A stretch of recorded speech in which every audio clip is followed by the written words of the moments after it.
على ذلك لمن الشاهدين والشاكرين والحمد لله رب العالمين إن الله وملائكته يصلون على النبي يا أيها الذين آمنوا صلوا عليه وسلموا تسليما الصلاة والسلام عليك يا سيدي يا رسول الله وعلى آلك وأصحابك يا سيدي يا حبيب الله الصلاة والسلام عليك يا سيدي يا نبي الله وعلى آلك وأصحابك يا سيدي يا نور الله اللهم صل على سيدنا ومولانا محمد معدن الجود والكرم وآلہ وصحبہ وبارک وسلم۔ حمد و صلات کے بعد سورہ نحل کی وہ آیہ مقدسہ جو ہر جمعۃ المبارک کے خطبوں میں پڑھی جاتی ہے، اور صحابہ کرام علیہم رضوان فرماتے ہیں کہ اگر کوئی شخص ہدایت لینا چاہے تو اس کے لیے قرآن پاک کی یہ آیت ہی بہت کافی ہے۔ ہر جگہ اس کا تذکرہ ہے، ہر موقع پر اس کو بیان کیا جاتا ہے۔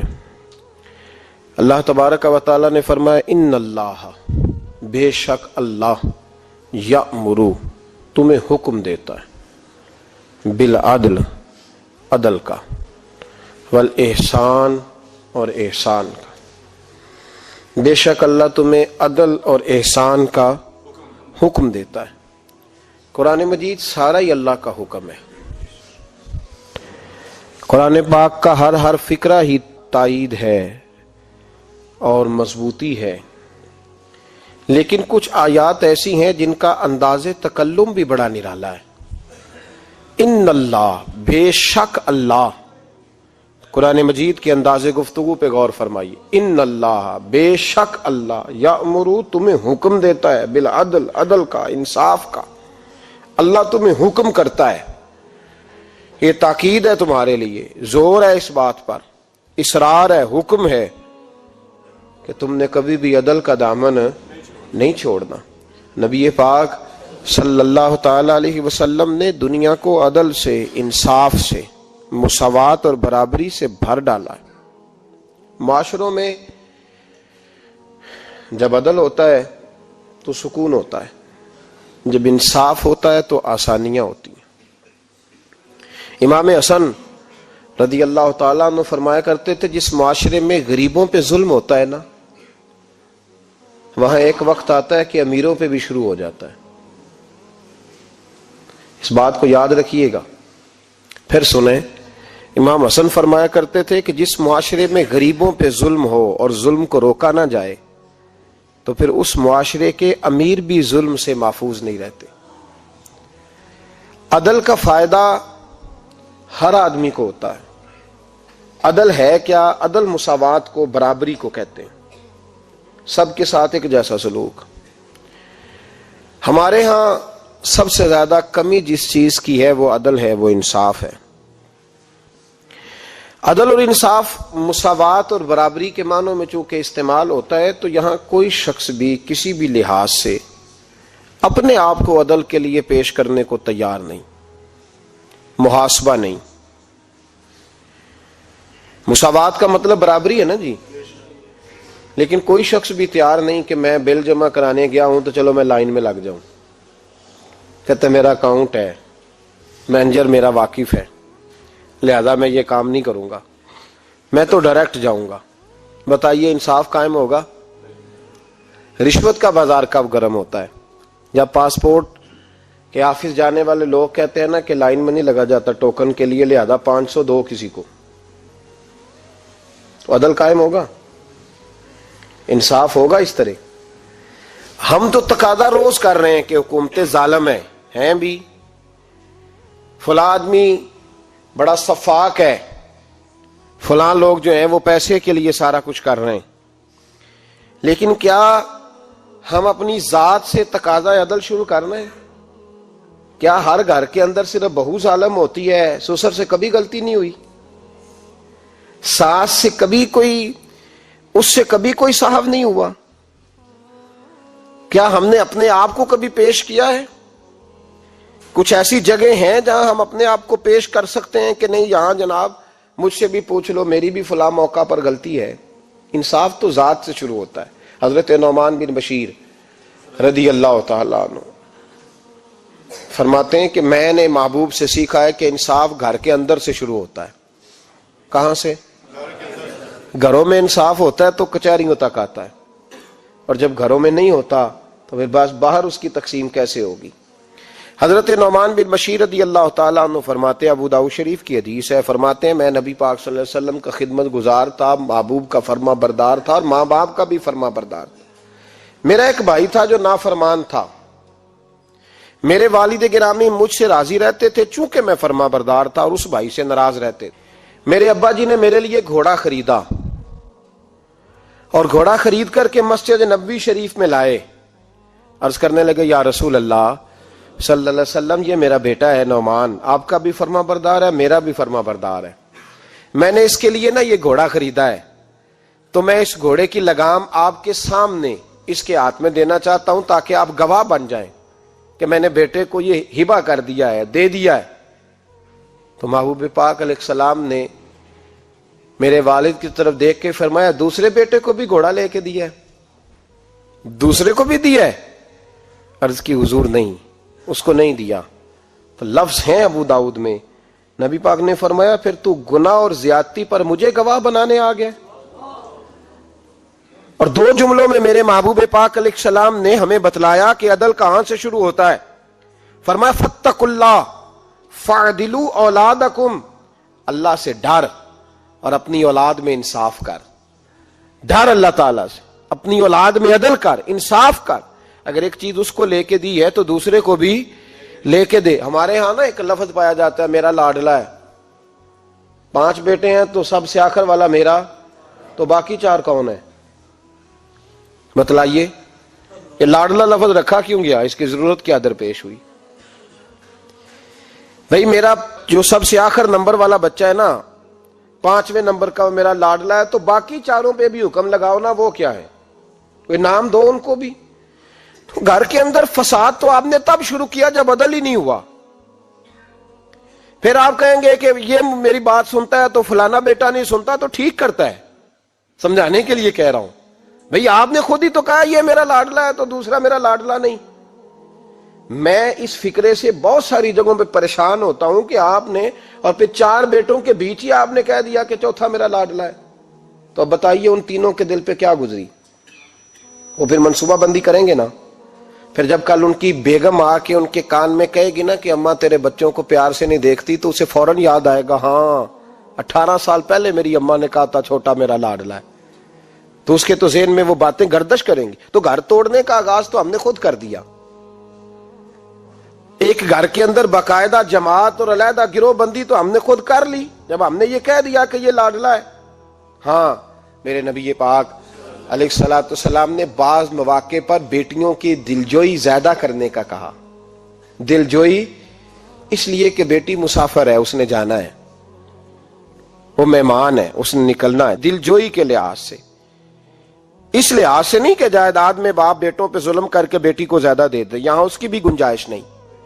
لیکن یہ جو عدل کا تقاضا ہے یہ ہے جب گھر کے اندر عدل ہونے لگے، انصاف ہونے لگے۔ پتہ ہے سسر صاحب کو پتہ ہے کہ ساس بہو کے جھگڑے میں غلطی میری بیگم کی بھی ہے، اسے پتہ ہے ساری بات کا۔ کیا خیال ہے آپ کا؟ ہوتا ہے نا پتہ کہ نہیں جی اس میں نا تھوڑا بیگم صاحبہ کا بھی قصور ہے، لیکن چونکہ وہ جو بیٹی آئی ہے وہ کسی کی ہے نا، اس لیے جب بات کریں گے تو یہ کیسے ہو سکتا ہے کہ بات انصاف کی ہو؟ یہ ممکن نہیں۔ میرے نبی پاک علیہ الصلوۃ والسلام نے ہمیں جو دین عطا فرمایا ہے اس کے تقاضے جو بیان فرمائے، تو عدل کا ترازو جب کسی کے ہاتھ میں دیا تو پھر اس کو یہ حکم دیا کہ تو انصاف کر۔ اور میرے نبی پاک صلی اللہ علیہ وسلم نے فرمایا جس آدمی کو کسی قوم کا والی بنایا گیا، نگران بنایا گیا، عادل اور قاضی اور جج بنایا گیا، پھر اس نے انصاف نہ کیا، تو محبوب فرمانے لگے اس سے اللہ بھی بری ہے اور اللہ کے رسول بھی بری ہے، ہمارا اس سے رشتہ نہیں۔ جو نظام عدل ہی نہیں قائم کیا تو یا رسول اللہ جو کرے، جو نہ کرے اس کے بارے میں فرمایا بری ہے اس سے، اور جو کرے اللہ اکبر، اس کی بھی شان میرے مصطفیٰ نے کمال ہی بیان کر دی۔ بخاری مسلم میں مشکات میں حدیث موجود ہے، حضور علیہ السلام فرماتے ہیں جس نے سفید داڑھی والے نیک بوڑھے مسلمان کی عزت کی، سفید داڑھی والا نیک بوڑھا مسلمان جس نے اس کی عزت کی، اور جس نے قرآن پاک کے عالم کی عزت کی، اور فرمایا جس نے عدل کرنے والے حکمران کی عزت کی، وہ سمجھ لے میں نے اپنے خدا کی عزت کی ہے۔ اتنا بڑا درجہ، اتنا بڑا مرتبہ، اتنے بڑے لفظ کہہ دیے۔ فرمایا جس شخص نے عادل حکمران کی عزت کی، وہ سمجھے میں نے اپنے اللہ کا اکرام کی، اللہ کی عزت کی۔ یاد رکھیے گا، نا انصافی پر سزا ہے، اور اگر کوئی انصاف کرے تو اس کے لیے جزا بھی بڑی اعلیٰ ہے، اس کے لیے پھر اللہ رسول کی بارگاہ میں انعامات بھی بڑے گراں قدر ہیں، اس کا اعزاز اور اکرام بھی بہت زیادہ ہے، لیکن شرط انصاف ہے۔ تقاضا یہ ہے کہ ہم انصاف کریں، عدل کا ترازو جب ہمارے ہاتھ آئے تو ہم یہ نہ دیکھیں کہ یہ ہمارا اپنا ہے۔ اللہ قرآن مجید کی سورہ نساء میں فرماتے ہیں انصاف کے لیے کھڑے ہو جاؤ، چاہے تمہارا کوئی اپنا قریبی کیوں نہ ہو، انصاف کے لیے کھڑے ہو جاؤ۔ دیکھو انصاف خرابی تب ہوتی ہے جب لوگ منصب دیکھ کر انصاف کرتے ہیں، منصب دیکھ کر۔ جب منصب نہ دیکھا جائے، رسول اللہ کا قانون دیکھا جائے صلی اللہ علیہ۔ حضرت عمر بن عاص رضی اللہ تعالیٰ عنہ نے مصر خود فتح کیا تھا، خود فاتح تھے، حضرت عمر نے انہیں گورنر مصر بنا دیا۔ ان کا بیٹا ایک عام آدمی کے بیٹے کو کہنے لگا چلو اپنا اپنا گھوڑا دوڑاتے ہیں، بھلا کون جیتتا ہے۔ گھوڑے دوڑے، عام آدمی کا بیٹا جیت گیا۔ گورنر صاحب کے بیٹے نے درہ اٹھایا، اور درہ اٹھا کر کے اس جیتنے والے غریب آدمی کی کمر پہ درے مارے۔ اس کو جب درے لگے تو بیٹے نے گھر آ کے باپ کو اپنی لہو لوہان کمر دکھائی۔ باپ کے دل میں بڑی قدر ہوتی ہے اولاد کی۔ درجے تو لوگ ماں کے بیان کرتے رہتے ہیں، لیکن جتنا باپ پیار کرتا ہے اس کا بھی تقاضا کوئی کر نہیں سکتا۔ والد نے جب دیکھا نا لہو لوہان ہے گردن، تو والد چیخے، روئے، اور پھر پتہ نہیں اگلے 1.5 منٹ میں اس بچے کے والد کو کیا ہوا، اس نے آنسو پونچھے اور بیٹے کو کہنے لگا میرے گھوڑے کے پیچھے بیٹھ۔ کہا کدھر جانا ہے؟ فرمانے لگے یہ ظلم کا دور نہیں، یہ عمر کا دور ہے۔ ہاں ایسی بات ہے کوئی جو مرضی کر جائے؟ بیٹھ میرے گھوڑے پہ۔ آدھی رات کے وقت پہنچے مدینے، اور باہر جا کے وہ آدمی پکارنے لگے، کہنے لگے عمر باہر آؤ، نکلو خوابگاہ سے۔ جب غریبوں پہ ظلم ہو تو پھر حکمرانوں کو سونے کی اجازت نہیں ہوا کرتی، باہر آؤ۔ فاروق اعظم آدھی رات کو اٹھ کے آئے، کیا ہوا؟ کہا عمر دیکھ یہ بیٹا جو میں نے اپنے منہ کے نوالے کھلا کھلا کے پالا ہے، ذرا میرے لال کی پشت دیکھ، تیرے دور حکومت میں یہ حال ہوگا۔ حضرت فاروق اعظم نے کہا جاؤ بلا کے لاؤ فاتح مصر کو۔ حضرت عمر بن عاص بیٹے سمیت آئے۔ جناب فاروق اعظم فرمانے لگے مجمع میں کھڑا کر کے، فرمایا کیوں مارا تو نے اس کو؟ گردن جھک گئی۔ فرمایا تو گورنر کا بیٹا تھا اس لیے مارا ہے؟ اس غریب آدمی کے بچے کو کہا درے پکڑ اور گورنر کے بیٹے کو اس کے سامنے مار، اور اتنے مار کے اسے سمجھ آئے۔ جب اس کو درے لگ رہے تھے تو لوگ دیکھ رہے تھے۔ تھوڑی دیر گزری تو حضرت سیدنا عمر فاروق رضی اللہ تعالیٰ عنہ نے فرمایا گورنر مصر کو بھی سزا دو، اس کے کپڑے اتروا کے اسے ٹاٹ کا لباس پہناؤ۔ لوگ کہنے لگے حضور گورنر صاحب کی کیا غلطی؟ سنو اور یاد رکھنا۔ حضرت فاروق اعظم کہنے لگے اس بچے کے دل میں بات ڈالی کس نے کہ تو گورنر کا بیٹا ہے؟ کس نے بات ڈالی کہ تو چودھری کا بیٹا اور باقی کمی ہوتے ہیں؟ کس نے سکھایا اسے؟ وہ طاقتیں بھی ہم کچلیں گے جو سکھاتی ہیں کہ فلانا بڑا ہے فلانا چھوٹا ہے۔ فرمایا نا، جب کوئی رسول اللہ کا کلمہ پڑھ لیتے ہیں وہ برابر ہو جایا کرتے ہیں۔ اس کو کس نے سکھایا؟ کس نے سکھایا اس کو؟ گورنر کو بھی۔ اور پھر حضرت عمر نے تاریخی جملہ کہا، حضرت عمر بن عاص کی طرف دیکھ کے فرمایا جب اللہ نے ان لوگوں کو آزاد پیدا کیا تم نے کیوں غلام بنا لیا ہے؟ جب رب نے آزاد پیدا کیا تم نے کیوں غلام بنایا ہے؟ عزیزو یاد رکھو جب انصاف کا بول بالا ہوتا ہے پھر کوئی آدمی ڈرتا ہے، یہاں انصاف نہیں ملتا۔ اور میں آپ خود ایک بات یاد آ گئی، حضرت عمر کا زمانہ تھا، تو غسان کے بادشاہ نے کلمہ پڑھ لیا۔ جو لوگ غریب کہلاتے ہیں نا وہ ذرا میری بات پہ زیادہ توجہ کریں، غریبوں کو سنانے لگا ہوں، غریب ذرا توجہ کریں۔ غسان کے بادشاہ نے اسلام قبول کر لیا، اور اسلام قبول کرتے ہی وہ آئے حج کرنے۔ حج کے بعد فارغ ہوئے تو ایک نفلی طواف کر رہا تھا غسان کا بادشاہ، شاہ غسان۔ آج تو خانہ کعبہ میں بھی وی آئی پی پروٹوکول ملتا ہے، آج تو مسجد نبی میں بھی وی آئی پی پروٹوکول ہوتا ہے، یہاں آ کے بھی، یہاں بھی، اور دیکھتے صحیح تو کھڑا کہاں ہے، یہاں بھی پولیس والوں نے بازو پکڑے۔ سوچو تو صحیح، یہ حال کر دیا تم نے مذہب کا۔ طواف کعبہ ہو رہا ہے اور غسان کے بادشاہ نے جبہ پہنا ہوا ہے باریک اور لمبا، وہ طواف کعبہ کر رہا تھا تو ایک غریب آدمی کا پیر اس کے جبے پہ آ گیا۔ جب پیر آیا تو اس نے پلٹ کے غریب کے منہ پہ تھپڑ مارا۔ جب تھپڑ مارا تو اس غریب نے سیدنا فاروق اعظم کی عدالت میں مقدمہ کر دیا، کہا بادشاہ نے تھپڑ مارا ہے۔ حضرت عمر فاروق رضی اللہ تعالیٰ عنہ نے بادشاہ کو بلایا، فرمایا تو نے اس غریب کو مارا ہے؟ کہا جناب اس نے پیر رکھا تھا۔ تو فرمایا پیر رکھا تھا تو کیا ہو گیا، تو نے کیوں لمبا جبہ پہنا تھا، تجھے سمٹ کے چلنا چاہیے تھا۔ کہا میرے لیے حکم کیا ہے؟ حضرت عمر کہنے لگے یہاں اسے رات میں راضی کر لے، ورنہ صبح اسی جگہ اسی کونے میں خانہ کعبہ کے سائے میں وہ غریب تیرے منہ پہ تھپڑ مارے گا اور تجھے تھپڑ کھانا پڑے گا۔ غریبوں سنو سنو، ساری رات وہ غسان کا بادشاہ غریب کی منت کرتا رہا تو راضی ہو جا۔ غریبوں تم سے شکوہ ہے، تم 2-4 لاکھ پہ راضی ہو جاتے ہو۔ غریبوں تم سے شکوہ ہے، تم انصاف ہونے نہیں دیتے۔ غریبوں تم تھوڑی تھوڑی بات پہ مطمئن ہو جاتے ہو، تھوڑی تھوڑی بات۔ جتنے غریب تن ہیں لباسوں سے دور دور، اتنی ہی چادریں میں مزاروں سے چھین لوں، اور جتنے غریب گھر ہیں اجالوں سے دور دور، اتنی ہی روشنی میں ستاروں سے چھین لوں۔ اتنی تو ہمتیں ہو میری کم سے کم بلند کہ شاہوں کے تاج فقط اشاروں سے چھین لوں۔ تمہاری زیادتی ہے، تم نے ظلم پروان چڑھایا ہے۔ جب تم چودھری کے کہنے پر، ایم این اے کے کہنے پہ راضی ہو جاتے ہو، تم انصاف ہونے نہیں دیتے۔ ڈٹنا سیکھو، کھڑے ہونا سیکھو۔ جب اسے کہا نا راضی ہو جا تو وہ غریب کہنے لگا میں راضی ہو جاؤں اور کل تو کسی اور کو بھی تھپڑ مارے۔ فرمایا جتنی تیرے پاس دولت ہے لا کے قدموں میں رکھ۔ ہم دولتوں کی پرواہ اس لیے نہیں کرتے کہ ہم نے محمد عربی کا چہرہ دیکھا ہوا ہے، اب میری نگاہوں میں جچتا نہیں کوئی، اس لیے کہ جیسے میرے محبوب ہیں ویسا نہیں۔ تم اثر لینا چھوڑ دو، تم اثر بڑا لیتے ہو، ہاں تمہارے اوپر چیزیں اثر انداز ہوتی ہیں، اس لیے انصاف نہیں ہوتا۔ ڈٹنا سیکھو، کھڑے ہونا سیکھو۔ جو بھائی ڈٹ جاتا ہے نا وہ بڑے کمال کر جایا کرتا ہے۔ ساری رات مناتا رہا۔ حضرت عمر سے کہنے لگا وہ نہیں مانتا، تو جناب عمر کہنے لگا پھر تیاری کر لے، ہم بادشاہ نہیں دیکھیں گے، دولت نہیں دیکھیں گے، ہم رسول اللہ کا دین دیکھیں گے، ہم نبی پاک کا نظام دیکھیں گے۔ وہ بادشاہ رات کو دوڑ گیا، بھاگ گیا، جا کے عیسائی ہو گیا۔ لوگوں نے کہا اتنا قیمتی آدمی عمر نے ضائع کر دیا۔ فرمایا چپ کرو، میں نے کوئی چیز ضائع نہیں کی، میں نے تو اپنے رسول کا دین بچا لیا ہے، کوئی شے ضائع نہیں ہوئی۔ عدل جب تک میں پھر کہوں گا، اس عدل کے نقصان میں ہر آدمی برابر کا شریک ہے۔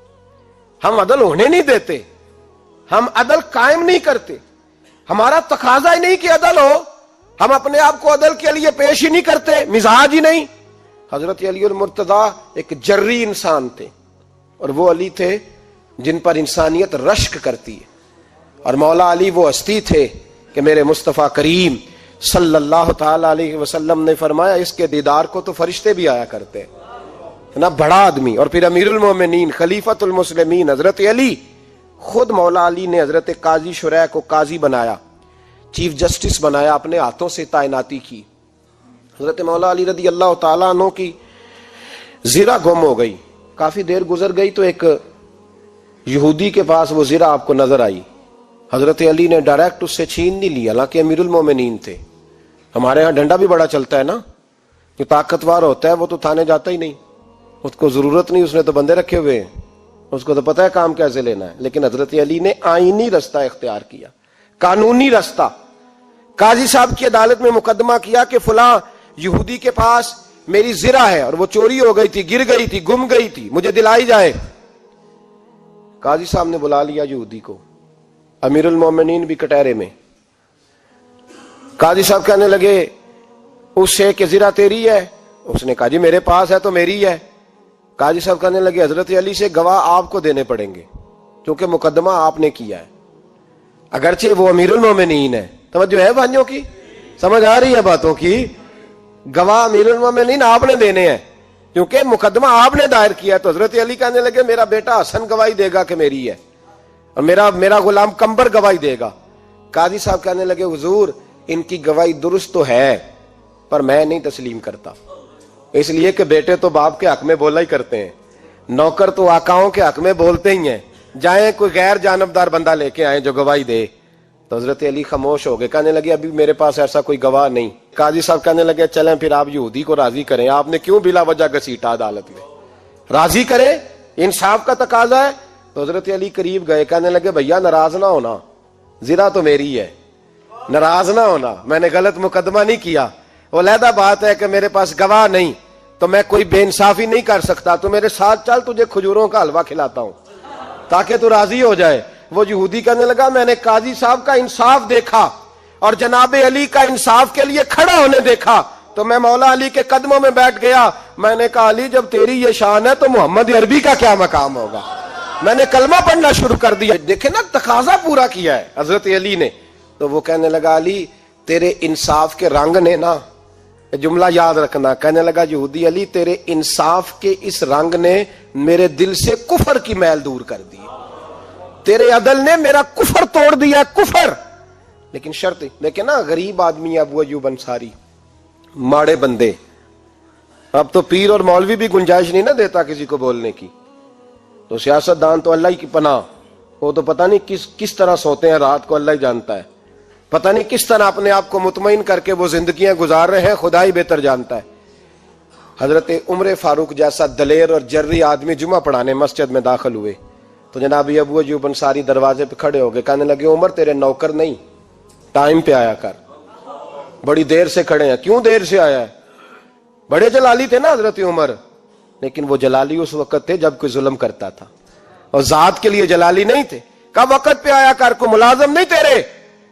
تو سیدنا فاروق اعظم منبر پہ چڑھے اور فرمانے لگے اللہ ابو ایوب انصاری کا بھلا کرے, جب تک اس طرح کے لوگ موجود ہیں کوئی بادشاہ بگڑے گا نہیں, اللہ اس کا بھلا کرے, اس نے میری توجہ صحیح. اور پھر عمر رو پڑے, رو کے فرمانے لگے مسلمانوں معاف کر دو, غلطی کوئی نہیں, میرے پاس کرتا ایک ہی ہے, اور عبداللہ کی ماں نے وہ دھو کے خشک ہونے کو ڈال دیا تھا, غریب ہوں, کرتا دوسرا کوئی نہیں, تو وہ ذرا نا خشک ہونے میں آ کے دیکھ لو ابھی بھی گیلا ہے, مجھے معاف کر دو, میری غلطی نہیں ہے. صحابہ درد کے ساتھ رونے لگے اور کہنے لگے اللہ اس طرح کے حکمران ہمیشہ عطا کرتا رہتا. میرے بھائی تو انصاف کا رنگ تو دیکھ, ان تقاضوں کو سمجھنا. یہاں کسی کی جرت ہے بول سکے, طاقت ہے کسی کی, لیکن انہوں نے اپنے آپ کو پیش کیا, سامنے پیش کیا اپنے آپ لوگوں کے سامنے. دو مال غنیمت کی چادریں بانٹ رہی ہیں, سب کو ایک ایک ملی ہے. فاروق اعظم جمعہ پڑھانے آئے تو اسی چادر کا کرتا, اسی کی تامت, لوگ کھڑے ہو گئے, عمر بتا تو نے دو کیوں لی, یہ انصاف ہے, یہ عدل ہے, کیوں لی دو؟ حضرت عمر کہنے لگے میرا بیٹا جواب دے گا. عبداللہ بن عمر بولے, کہنے لگے ابا جی کے کپڑے بڑے پرانے ہو گئے تھے, میں نے اپنے حصے کی بھی اپنے ابا جی کو دے دی ہے. دیکھیں نا یہ انصاف میرے نبی پاک نے کیا ہے, صحابہ نے سیکھا ہے. میں اور آپ تیار نہیں, ہم تیار نہیں انصاف کے لیے, ہمارا مزاج نہیں انصاف کا, ہمیں خود بہت سارا آگے پیش ہو کے رنگ دکھانا پڑے گا, اس کے لیے ہماری تیاری نہیں. اس لیے ہم حکمرانوں کو گالی دے کے چپ کر جاتے ہیں, اس لیے ہم وکیلوں کے کہتے ہیں بکتے بڑا ہیں, جج بکتے, یہ باتیں کر کے ہم خاموش ہیں. ہم پیش نہیں کر پا رہے, ابھی تک ہم اپنے آپ کو کھڑا نہیں کر پا رہے کہ ہم سے مطالبہ کرو انصاف کا, کھڑا نہیں. حضرت سیدنا علی المرتضیٰ شیر خدا رضی اللہ تعالیٰ عنہ فرماتے ہیں بدر کے لیے جب جا رہے تھے تو سواری ایک تھی, سوار تین تھے, ایک سواری اور سوار تین. فرماتے ہیں نبی پاک صلی اللہ علیہ وسلم نے فرمایا تین کٹھے نہ بیٹھنا, دو بیٹھے, سواریوں کو تکلیف ہوتی ہے. قربان جاؤں کیسا رسول دیا ہے جو جانوروں کے حقوق کا بھی خیال فرماتے ہیں صلی اللہ علیہ وسلم. فرمایا دو بیٹھے. حضرت علی کہتے ہیں پہلے میں اور نبی پاک صلی اللہ علیہ وسلم بیٹھے, اور تیسرے ہمارے ساتھ ابو درداء رضی اللہ تعالیٰ عنہ. فرماتے ہیں جا رہے تھے بدر کے لیے، پہلے میں اور حضور بیٹھے، پھر نبی پاک اور ابو دردہ بیٹھے. فرماتے ہیں پھر نمبر لگ گیا میرا اور ابو دردہ کا، اور مصطفیٰ نے گھوڑے کی لگام تھامی تو حضرت ابو دردہ تڑپ اٹھے، کہنے لگے علی نہ طبیعت مانتی ہے، نہ ادب مانتا ہے، نہ عشق مانتا ہے، تو اس طرح کر، میں تو چھوٹا ہوں. آپ کہیے رسول پاک سے، آپ ہر لحاظ سے بڑے ہیں، آپ عرض کیجئے کہ حضور نہ ادب مانتا ہے، نہ عشق مانتا ہے، نہ پیار مانتا ہے، نہ تقاضا ہے، مہربانی کرے آ جائیں. حضرت علی ہاتھ باندھ کے عرض کرنے لگے محبوبہ ٹھیک ہے، باری آپ کی پیدل چلنے کی ہے، پر مہربانی کریں، ادب پیار اور محبت مجبور کر رہی ہے. تو حضور نے فرمایا علی چپ کر، میں عدل نہیں کروں گا تو لوگ عدل سیکھیں گے کیسے؟ اگر میں عدل نہیں کروں گا تو قوم سیکھے گی کیسے؟ مجھے عدل کرنے دے، انصاف کرنے دے. فرمایا چلنے دے مجھے پیدل، کچھ نہیں ہوتا. تقاضا عدل جب تک پورا نہیں ہوتا. آپ یقین کریں میرے صاحب کہا کرتے تھے میں عدالت کو عدالت نہیں کہتا، کچہری کہتا ہوں، اس لیے کہ عدالت وہ ہوتی ہے جہاں عدل ہوتا ہے. یہاں تو حال یہ ہے، بتائیے وکیل کو نہیں پتا ہوتا کہ جو میرے پاس آیا یہ غلط آدمی ہے، وہ اس کی حمایت کرتا ہے کہ نہیں، اس کے ساتھ چلتا ہے کہ نہیں، جھوٹ کے ساتھ آخر تک لڑتا ہے کہ نہیں لڑتا. جو گواہ بن کے جا رہے ہوتے ہیں انہیں پتا ہوتا ہے کہ نہیں کہ ہم جھوٹے کی گواہی دینے جا رہے ہیں. تو پھر کیا سارا ظلم حکومتیں کر رہی ہیں؟ معاشرہ بھی تو اپنی ترتیب بدلے نا، لوگ بھی تو اپنا رنگ بدلے نا، لوگ بھی تو طبیعت بدلے نا. کون منتخب کرتا ہے انہیں ظالموں کو؟ عوام. اور پھر اس کے بعد شکوہ بھی عوام ہی کرتی ہے. خدا را تقاضے سمجھو، مزاج سمجھو، طبیعت سمجھو اسلام کی. میرے نبی پاک صلی اللہ علیہ وسلم نے عدل کا بول بالا کیا ہر مقام پر، ہر نقطے پر. رسول پاک صلی اللہ علیہ وسلم نے عدل عدل اور عدل کی آواز بلند فرمائی. کوئی مقام ایسا نہیں. آپ پڑھیے کتابیں، اگر ایک کلمہ پڑھنے والے اور یہودی کا فیصلہ آیا ہے اور نبی پاک صلی اللہ علیہ وسلم نے یہودی کو حق میں سمجھا ہے تو نبی پاک نے یہودی کے حق میں فیصلہ دیا. وہ منافق بگڑ گیا ہے، حضرت عمر کے پاس گیا ہے، لیکن حضور نے فرمایا جہاں جاتا ہے جا، فیصلہ وہی کیا جائے گا جو عدل پہ مبنی ہوگا، جو انصاف پہ مبنی ہوگا. ہماری طبیعتوں کے اندر سے وہ جو جس سٹیج پہ کو بیٹھا ہے وہ وہاں بڑا ہے، وہ جہاں بیٹھا ہے وہ سلطنت کا مہاراجا ہے. وہ کہتا ہے نہیں نہیں میرے پاس سارا کچھ ہے، یا تو میں اختیارات استعمال کروں گا، وہ استعمال نہ ہوئے تو پھر دولت استعمال کروں گا. تو جب اجتماعی مزاج قوم کا بگڑتا ہے پھر معاشرے میں ناانصافی عام ہوتی ہے، پھر ظلم عام ہوتا ہے، پھر بے رہ روی کا شکار. اور میرے نبی پاک صلی اللہ علیہ وسلم کی حدیث سن لے، ذرا جا کے سننا یہ والی روایت اور اسے یاد کر لینا، اس کا رٹا لگا لینا. حضور نے فرمایا تھا جس معاشرے میں بے حیائی عام ہوگی وہاں ایسی بیماریاں پیدا ہوں گی جن کا علاج ہی کوئی نہیں ہوگا. اور حضور نے فرمایا جس قوم کے اندر انصاف نہیں ہوگا وہاں قتل عام ہوگا. انصاف نہیں، جب تک مجرم کو سزا نہیں ملتی، جب تک مجرم کو سزا نہیں ملتی اتنی دیر تک لوگوں کے لیے وہ نشان عبرت نہیں بنتا، اتنی دیر تک لوگ باز نہیں آتے. یاد رکھیں جب انصاف ہوگا، عدل ہوگا، اور عدل کرنے والے جب عدل کریں گے اور انصاف کا دامن تھامیں گے. پہلی بات تو یہ ہے کہ ہم اپنے آپ سے ورا کریں بہت ساری چیزوں کو. ہم دیکھتے ہیں حکومت نے چھوٹی چھوٹی کمیٹیاں بنا دی ہیں مصالحتی کمیٹیوں کے لیے، بین المذاہب کمیٹیاں، بڑا کچھ بن گیا ہے، لیکن لوگ گروہ بندی کا شکار ہیں، گروہی تعصبات ہیں. دیکھتے ہیں کہ ہمارا ووٹ کس طرف ہے، ہمارا مزاج کس طرف ہے، اس رنگ میں ملت کا اجتماعی نقصان ہو جائے، شیرازہ بکھر جائے. اور میں شروع میں کہہ چکا ہوں امام حسن فرمایا کرتے تھے اگر غریب پر ظلم نہ روکا جائے گا تو وہ ظلم امیر کے دروازے تک بھی جائے گا.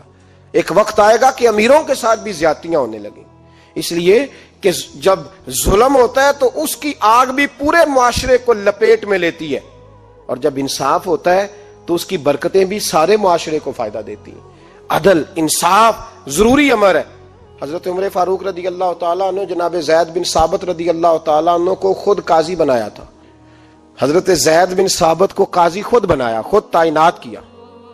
حضرت ابی بن کعب رضی اللہ تعالیٰ عنہ نے نا حضرت عمر پر مقدمہ کر دیا حضرت زید بن ثابت کی حکومت میں، خود حضرت عمر پر.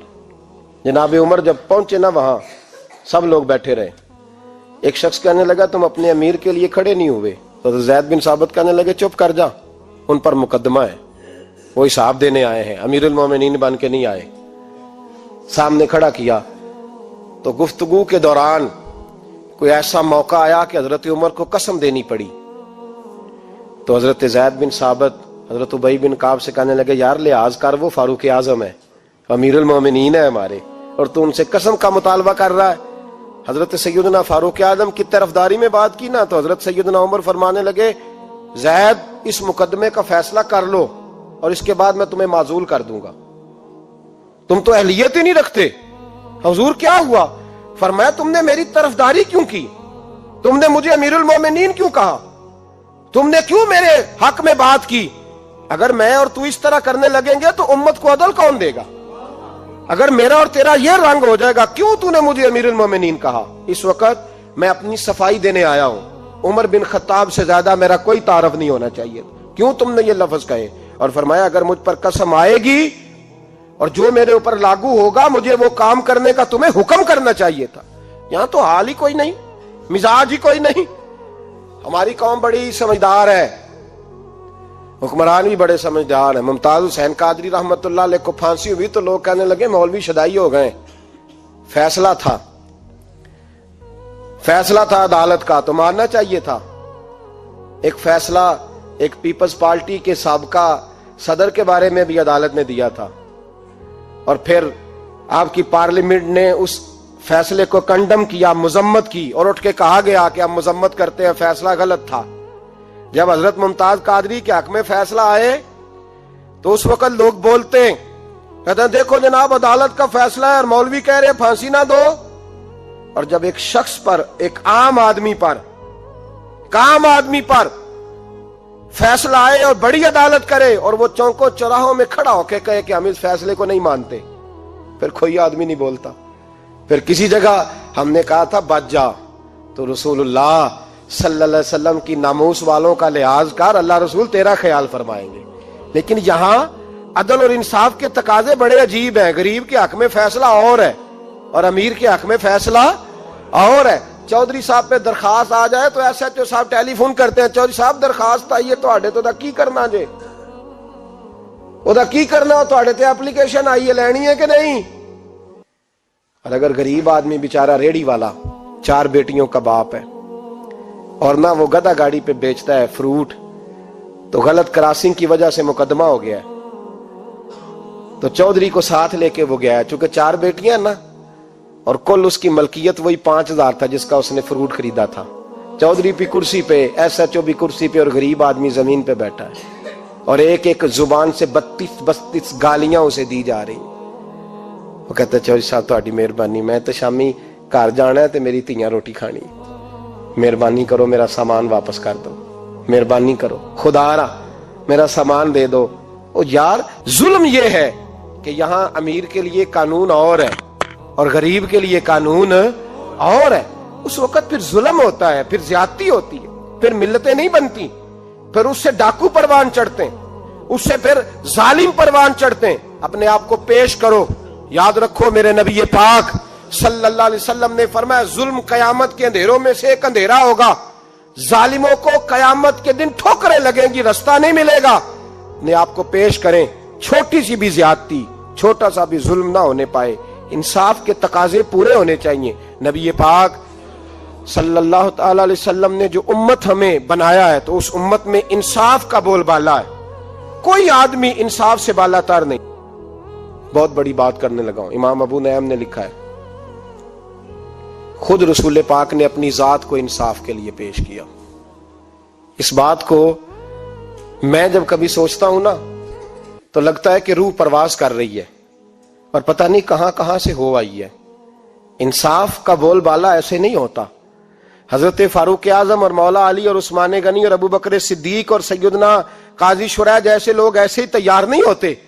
ان کے پیچھے جو میرے رسول پاک صلی اللہ علیہ وسلم کا مزاج ہے اس کو سمجھیں، غور کریں. میں جب اس پہلو کو دیکھتا ہوں نا، آپ یقین کریں یہ روایت میں کبھی کبھی پڑھتا ہوں اور کبھی کبھی اس کو بیان کرتا ہوں تو میں کھو جاتا ہوں بہت ساری جگہوں پہ. پتہ نہیں کہاں کہاں کا سفر طے ہو جاتا ہے.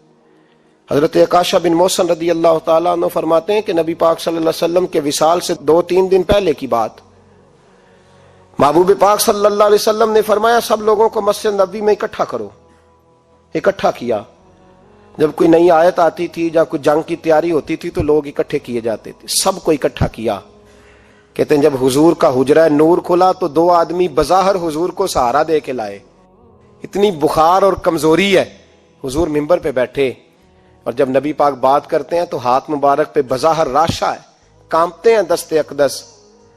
محبوب نے مجمع پہ نظر ڈالی، فرمایا تمہیں کسی نئے حکم کے لیے نہیں بلایا، بس اللہ نے اپنے ایک بندے کو اجازت دی، چاہے تو دنیا میں رہے اور چاہے تو اس کی بارگاہ میں حاضر ہو جائے. اس بندے نے پردے کا فیصلہ کیا ہے، میں نے تمہارے بیچ وقت گزارا ہے، تمہارے ساتھ رہا ہوں. حضور فرمانے لگے میری زبان سے، میرے قول سے، میرے فعل سے غلاموں کسی کو تکلیف پہنچی ہو تو بدلہ لے سکتا ہے. یہ نہیں فرمایا معاف کر دو، اٹھو اور بدلہ لو. حقیقی جمہوریت تھی نا. حضرت عکاشہ بن محسن پیچھے سے کھڑے ہو گئے، بوڑھے آدمی، کہنے لگے حضور ایک جنگ میں صفیں سیدھی کراتے کراتے میری ننگی پشت پہ درہ مارا تھا آپ نے، بدلہ لینا ہے. عجیب ہی منظر بن گیا مسجد نبوی کا. آنسو بہنے لگے، لوگ تڑپنے لگے. محبوب نے فرمایا بلال جاؤ، فاطمہ کے گھر میں درہ پڑا ہے، لے آؤ. حضرت بلال کہتے ہیں سیدہ کے دروازے پہ دستک دی. اماں جی نے کہا کون؟ اماں جی میں غلام بلال ہوں، وہ درہ چاہیے تھا. تو سیدہ کہنے لگی نہ تو جنگ ہے نہ جہاد ہے، حضور نے درہ کیا کرنا ہے، طبیعت مبارک تو علیل ہے. بلال ماجرا کیا ہے؟ حضرت بلال رو پڑے، کہنے لگے ایک صحابی بدلہ لینا چاہتے ہیں. حضرت فاطمہ نے امام حسن اور حسین کو باہر نکالا، درہ دیا. کہنے لگی بلال عکاشہ سے کہنا میرے بیٹوں کے وجود پہ 100 درے مارے. انہوں نے فاطمہ کا دودھ پیا، سی کوئی نہیں کریں گے لیکن حضور تک کوئی نہ جائے، اور میں نے ویسے بھی حضور پر قربان کرنے کے لیے پیدا کیے. سیدنا بلال حبشی رضی اللہ تعالیٰ عنہ فرماتے ہیں میں روتا ہوا درہ لیا، شہزادے لیے، اور میں جب حاضر خدمت ہوا نا حضور کے دروازے پہ داخل ہوا، محبوب پاک صلی اللہ علیہ وسلم نے امام حسن اور حسین کو دیکھا تو حضور رو پڑے، فرمانے لگے انہیں بٹھا دو، مجھے پتا ہے فاطمہ نے کیا کہہ کے بھیجا، بٹھاؤ. شہزادے بیٹھ گئے. میرے محبوب پاک علیہ السلام نے فرمایا عکاشہ کو درہ دو. حضرت عکاشہ کہتے میں درہ لے کے آگے بڑھا تو کسی نے میرا پیر تھاما. جب میں نے نیچے دیکھا تو ابو بکر صدیق تھے. کہنے لگے یار میری کمر پہ مار، حضور کے قریب نہ جانا. نبی پاک نے فرمایا صدیق ہٹ جا یار بیچ میں سے آنے دے. کہتے میں ذرا آگے بڑھا تو مولا علی شیر خدا نے میرا پیر تھاما. عکاشہ نہ کر، میں نے کہا آنے دو. محبوب فرمانے لگے علی ہٹ جاؤ اسے آنے دو. حضرت علی شیر خدا بھی ہٹ گئے. جناب عکاشہ قریب آئے، کہا حضور ذرا کمر سے کپڑا تو ہٹائیں، میری پشت اس وقت بغیر کپڑے کی تھی. محبوب نے کپڑا ہٹایا اور جناب عکاشہ نے درہ جو اٹھایا تو صحابہ کی چیخیں نکل گئی، رونے لگے اور نہ کرنا یار نہ کرنا. جناب عکاشہ نے درہ دور پھینکا اور حضور کے وجود کو چومنے لگے. کہنے لگے کس نے درہ مارنا تھا؟ میں تو جاتے جاتے حضور کا بوسہ لے کے اپنے لیے جنت اکٹھی کرنے جا رہا تھا. میرے محبوب پاک صلی اللہ علیہ وسلم نے فرمایا جس نے جنتی دیکھنا ہو میرا عکاشہ دیکھے. امت کو درس دیا، امت کو درس دیا. پیش کر اپنے آپ کو انصاف کے لیے، آگے بڑھ، پیش کر اپنے آپ کو انصاف کے لیے اور کھڑا ہو جا عدل کے لیے. ان اللہ یأمر بالعدل والاحسان، اللہ تمہیں حکم دیتا ہے عدل کا. میرے مصطفیٰ کریم صلی اللہ علیہ وسلم نے خود، حالانکہ وہ درہ جو محبوب پاک صلی اللہ علیہ وسلم نے ان کو مارا وہ عمدن نہیں تھا، وہ تو صفیں سیدھی ہو رہی تھی. کہا تم بھی آگے ہو جاؤ، تم پیچھے ہو جاؤ، روٹین ہوتی تھی. بھائی میرے محبوب صلی اللہ علیہ وسلم یہ پیغام دے کے گئے ہیں امت کو، عدل کا دامن تھام، انصاف سے زندگی گزار، انصاف کے ساتھ وقت گزار. اور اگر تو انصاف نہیں کر، محمود غزنوی بیٹھے ہیں، ایک بندہ تڑپتا اور روتا ہوا آ گیا، روتا ہوا. کہا کیا ہوا؟ کہنے لگا حضور میں غریب ہوں. اور ایک بات اس طرح بھی ملتی ہے کہ عورت تھی اور بی بی آ کے کہنے لگی حضور میں غریب نہیں ہوں، 3-4 بیٹیوں کی ماں ہوں، خامد فوت ہو گیا. شاہی خاندان کا ایک نوجوان میرے گھر آتا ہے اور میری بیٹیوں کے ساتھ ظلم کرتا ہے، مہربانی ہو جائے. محمود غزنوی کہنے لگے تو جا. سپاہیوں سے کہنے لگے یہ بی بی دوبارہ آئے تو میں سویا ہوا بھی ہوں تو مجھے اٹھا لینا. کہا جیسے ہی وہ تمہارے گھر میں آئے مجھے بتانا. بی بی کہتی ہے تیسرے دن میں دوبارہ گئی، دروازے شاہی پہ دستک دی تو محمود فوراً نکلے.